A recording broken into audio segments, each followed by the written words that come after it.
station, this is Houston. Are you ready for the event?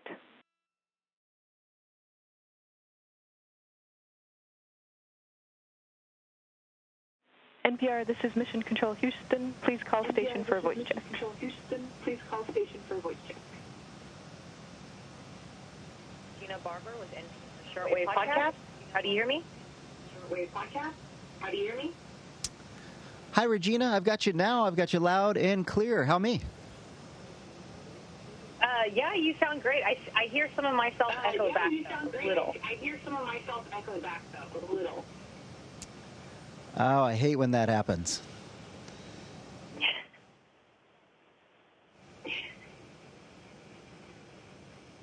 I'm not sure. Is it on your end, or is it, Maggie might help us out? Yeah, let me check with Houston to see if they can help us. Okay, thank you.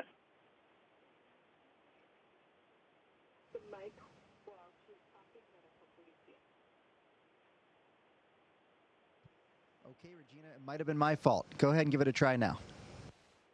Okay. How are you doing? How's your day? Oh, I didn't hear anything. It's great. It's I didn't hear. Yep, when I turn on the mic, you get the echo, so I'll try not to do that to you. But it's been a great day so far. I'm aboard the International Space Station, and it's the holidays. Oh, my gosh. Well, I want to thank you so much for taking the time to talk to me and Shortwave. I'm, super excited. I'm truly honored to talk to you. On the call, we have our producer, Rebecca Ramirez. There's an audio engineer, Maggie Luthar, editor, Gabriel Spitzer. And I know that you emailed me, but I'm the astrophysicist and scientist in residence, Regina Barber. So I just wanted to say thank you, Josh. Cassada, right? I'm worried. That's right. That's the right pronunciation. And no, you've got it. I get Cassada a lot, which actually sounds cooler, and there's no paperwork involved. So no, and it's all my honor. I'm really excited to be a part of this. Well, I really am excited. Thank you so much. I want to know, well, our listeners, our whole podcast wants to know, can you describe the ISS? What does it smell like? What do you do during the day? Can you run us through your day today? Yeah, absolutely. So let me do my best to try to describe this place, but I'll be honest, I feel a little guilty sometimes because I just want to bring everybody I know up here and show it to them and just have them experience this. It's just, it's really something that's really tough to put into words. But my day today, just a typical day, I actually started out by taking my own blood. We tend to be the subject of a lot of different experiments. And so we get trained in being able to do that. Our crewmates can do it to us as well, but at the end of the day, you end up preferring to do it yourself. It just makes it a lot easier on everybody, and nobody needs to have that kind of relationship with their doctor. So we started there, and then we really get into just kind of a smattering of different things when we don't have a really specific big event on the horizon. And what I'm referring to is something like a spacewalk or a robotics operation where we're capturing a cargo vehicle or something like that. That's where it's kind of all hands on deck, and we're all kind of in sync and doing our part to make that whole thing happen. But today we don't have that, so we work a little bit on different experiments. We do a lot of things just to maintain the International Space Station. This is an orbiting laboratory, but it's really hard to keep this thing going, and so it requires the effort of the people up here and the hundreds and thousands of people down on the ground to make it happen. So right now, while you and I are talking, all of my crewmates are doing something to keep the space station going. I've got my friend Frank, who's working on the interface between a cargo vehicle and the space station. My friend Nicole was just working on some of the smoke detectors and making sure that they're working and updating and upgrading those. And then and our friend Koichi from the Japanese Space Agency, he right now is floating around the space station and taking samples on surfaces to make sure we don't have any kind of bacterial growth or anything we need to be concerned about. And you get to talk to us while they're doing all that. But I want to actually ask you about, you talked about your your friend Koichi. Like, I have a former astronaut, Captain Wendy Lawrence, who lives in my neck of the woods in Washington State, and she's been on the ISS, and she said her favorite thing was they had these, like, they had one international potluck where the other countries, like, shared food with each other. She said Japan had the best food. Have you all done that? So Japan does have some amazing food. Koichi tends to really like seafood, like really, really fishy seafood, and I'm at the other end of the spectrum, so I love the guy. I just don't love his food. But we do share a lot of different foods when we can. You know, on Christmas Eve, we made pizza, and I will tell you, I wasn't expecting it, but it was absolutely amazing. Koichi and I were slicing really thin slices of Romano to put on a pizza crust with some sauce, and it turned out much better than we had expected. So we definitely overate on Christmas Eve. That sounds amazing. That actually gets us to, like, one of my first science experiment questions. So, like, since we're a science podcast, we want to know, like, what science is happening on the ISS. And there's a few experiments underway, and I know that there's the Pick and Eat salad crop initiative. So can you, like, tell us about that program? Can you walk us through, like, what garden detail is like if you've done it? Yeah, I can tell you certainly about my involvement in some of the various plant activities we've got on board. Now, at any one time, there are literally hundreds of experiments going on, and so we are essentially the eyes and ears and hands of the researchers on the ground as we hop from one experiment to the next, as well as juggling that maintaining of the space station job. But yes, we are currently right now growing dwarf tomatoes. We just started that, I want to say, 2 weeks ago, and they are already taken off. What's really interesting there is we're using a variety of different lighting and soil conditions so that we can optimize that for future missions. I'll tell you, we get really excited when we get fresh fruit and vegetables that come up on a cargo vehicle. And so to be able to do that in situ is going to be a huge, huge, not only moral boost, but also a nutritional boost for future crews. We've got another plant experiment. It's called Plant Habitat. That one is about to start running. I did a lot of the work on just getting it set up. There's a lot of hardware stuff going on, and we had some troubleshooting and some workarounds we had to do, which was really fun to work one-on-one with the ground team and the principal investigator there, and to make sure that we could make it work. And it's all humming along, and we're ready to get started there. And that experiment is going to be studying epigenetics and how or if some of these changes make it from one generation of plant to the next. Again, to just maximize our ability to do this in deep space when we leave low Earth orbit the next time. And also, these kinds of technologies we find by accident sometimes have direct applications on the ground. So what is the biggest challenge with growing these plants in very low gravity?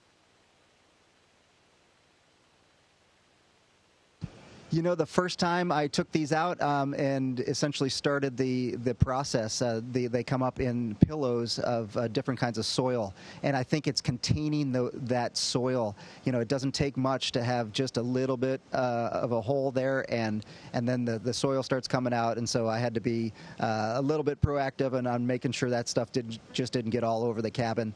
As you can imagine, it can get to be a mess in a hurry. Now our filters tend to pick all that stuff up, but we try not to get any extra in there if we don't need to. How do the plants grow in this low microgravity? Do they grow differently than they do on Earth? It's really early for me to say, but they seem to be sprouting up just opposite of their soil, which is, I guess, what we expect. But maybe there's not going to be a tendency to go what we're used to, opposite of the gravity vector. So I'm interested to see how these vines start to grow. But again, we're really early into the program. But to see some green leaves where there didn't used to be any, that's pretty exciting. So since you're so early into the program, have you not tasted or eaten any of the crop? Nope, they're coming, and I'm hoping we're still here when it comes to be harvest time. Yeah, that would be fun. But next up, let's talk about physics, because I'm guessing that may be what you're most excited about, since we're both physicists. What kind of physics experiment are you doing up in the ISS, and what are you most excited about? Well, I'll tell you, Regina, the experiments that I'm most excited about, of course, yeah, you guessed it. I'm a little biased here towards some of the more fundamental physics experiments. Not that the others aren't exciting. They just aren't where I grew up. But there are, let's see, 3 or so that really pique my interest. We don't tend to interact with them. That's a little bit of a problem for me. It's great for the researchers, because if we're interacting with them, that means that something is probably broken. And I can't say that I'm hoping that anything breaks and we get to fix it, but I probably wouldn't be too brokenhearted about it. But my favorite one is the alpha magnetic spectrometer. It's a big detector that's on top of the space station, and what it's doing is just sifting cosmic rays, and it's looking for signatures of antimatter and dark matter. And it's gotten some really exciting physics results in that we found this excess of positrons, which, as you know, as a physicist, when you find something that's unexpected, it's a signature potentially of new physics, and that is always exciting in our line of work. Another one that I really like is the Cold Atom Lab, which is really very much the same kind of atom trap that we've got on the ground, but the beauty is we've got it up here, and so we don't have to put any energy into holding these atoms, these really cold atoms, in their location. And so that means we can get down to really, really cold temperatures, and the dwell time of those atoms interacting is fairly significant, like on order of 10 or 20 seconds, which is really a benefit that we can't really experience in 1G. Yeah, without dropping it. So the cool thing for me is, that's an experiment where you can see quantum mechanics happening on the macroscopic level. We've got a Bose-Einstein condensate, and you can see the quantum mechanics happening. And so I'm really excited about that one. And then the other one that really gets me excited is more in your neck of the woods, and something that maybe someday I can get into astronomy and astrophysics, but is the NICER experiment. It's this really cool X-ray telescope that, again, is out in the neighborhood of the AMS on top of the space station. And it's doing really detailed analyses of neutron stars, where the density is so high that we've got all 4 of the fundamental forces at play interacting, and it's just a really cool experiment that they've even leveraged into an experiment I think that they called Sextant, which is a really cool acronym that they probably had to force pretty hard, but it's kind of a proof of concept for spacecraft navigation via pulsars, rotating neutron stars, which is just really kind of science fiction kind of stuff that gets me really excited. Like navigation, like using those as like points in space to navigate. Wow. So what does it stand for? Well, we can look it up. But you were saying that you want to know more about astrophysics. You're actually in space, so you've already, you passed me. But and I wanted to ask you about your spacewalk. Like, I just watched you and Frank go on a spacewalk recently, 7 hours long. Can you tell us what that was like? Yeah, it is the coolest and somehow the dumbest thing that humans beings do. It is just, you're out there thinking, oh my gosh, I cannot believe this is what we're doing. But I'll tell you what, it only happens because of the efforts of literally thousands of people on the ground. Everybody from our trainers who got us to the point where we could get out the door safely and back in, and then even to get out there and do our jobs, to the people in Mission Control who put together an incredible plan, and then probably 5 or 6 plans beyond that just in case we need to use it. Just amazing people to make that thing happen. But yeah, you go out the door, and I'll tell you, there's a point at which you've got your head down and you're working, and you take a peek at the backdrop, and it just doesn't feel real. It's just amazing to see that gorgeous planet going below us. There was a point on our first spacewalk where we were out at the very far edge of the space station, and then actually had to go around that edge and kind of hang off of the space station. And I remember thinking, well, this is it. This is the line. This is the end of humanity. It stops here, and I need to go just past it. And so there's a point where your brain, just for a half second, says, "No, I'm not doing this. We're putting our foot down. We're not doing this." But you see it, you take your path, and you fall back on your training, and all the people on the ground are making it happen, and it's an amazing machine to be a part of. Did everything go as planned on this last spacewalk? Well, it never goes exactly as planned, but I will say these last two spacewalks where we deployed new solar arrays, this really cool technology of these solar arrays that unroll, they unfurl, and they're adding more power generation for the space station as these older 22-ish year old solar arrays start to age. And so, yeah, things tended to go really, really well in those last two. Again, because the team put together an amazing plan that we were able to get very, very familiar with and go execute. And there were a couple times when Frank and I had to get a little creative and to get those things, this giant solar array, to get it mounted. That took a lot of coordination between the two of us. And he was working one end, I was working the other, and it worked out really well for us. And we couldn't be happier, because it's that kind of stuff that helps us do the science here on the space station. Maybe I'm not directly interacting with the AMS and the Cold Atom Lab and NICER, but at least we're providing power for those experiments. Yeah, when I was watching your spacewalk, I was listening to one part where you were asking him for moral and physical help, and he was like, "I got you." Or it might have been the other way around. It looked amazing. Could you actually tell us just a little bit more about the cold atom chamber? Like, why in space is it easier to keep them not moving around, right? We want to have those atoms be cold and not jiggling around. Yeah, absolutely. I'll do my best. This is certainly not my branch of physics. I did high energy physics, but I love to learn about all the other disciplines. And it does, when you're doing this in 1G on the ground, you need to suspend this condensate within the chamber, because as soon as it gets away from where it should be, it's going to decompose, and it's actually going to interact with the chamber itself. And so you need to put energy into the system to hold it there. And the beauty is up here, it takes a lot less energy, and therefore you can get to a much colder temperature because you don't need to fight to hold it in the middle of the chamber. Like right now, as you and I are talking, I'm just floating.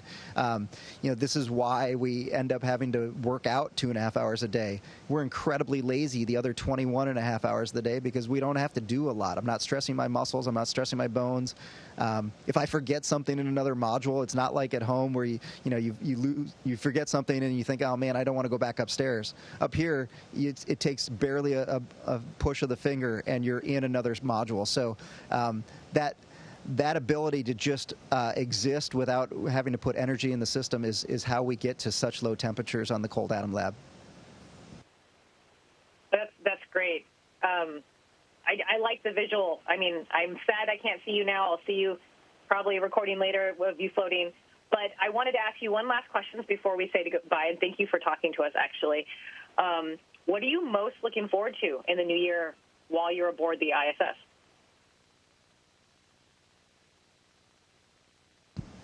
I'll tell you what we were able to do in that spacewalk campaign was to make the space station a little bit better than when we found it, and that's going to continue. Frank and I are going to take on a new role for the next EVA, and we're going to be the ones doing the really hard work of trying to get Nicole and Koichi ready to go, get them all suited up and get them out the door, and they're going to go do another spacewalk that's going to build the infrastructure that we're going to plug a solar array into a couple months or maybe a year or so down the road. So to continue to do things that improve the space station, but more globally to kind of advance what we're doing here in low Earth orbit. This is where we do the testing. We are the test bed for the deep space exploration. So if we can contribute in any small way to what the next generation of space explorers are going to do, I'll tell you what, this is definitely a successful career. That'll make me feel really good.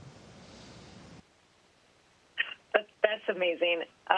We only have less than 30 seconds, so I'm just going to thank you so much for talking to us, and this has been amazing. Dream come true. Thank you so much, Josh.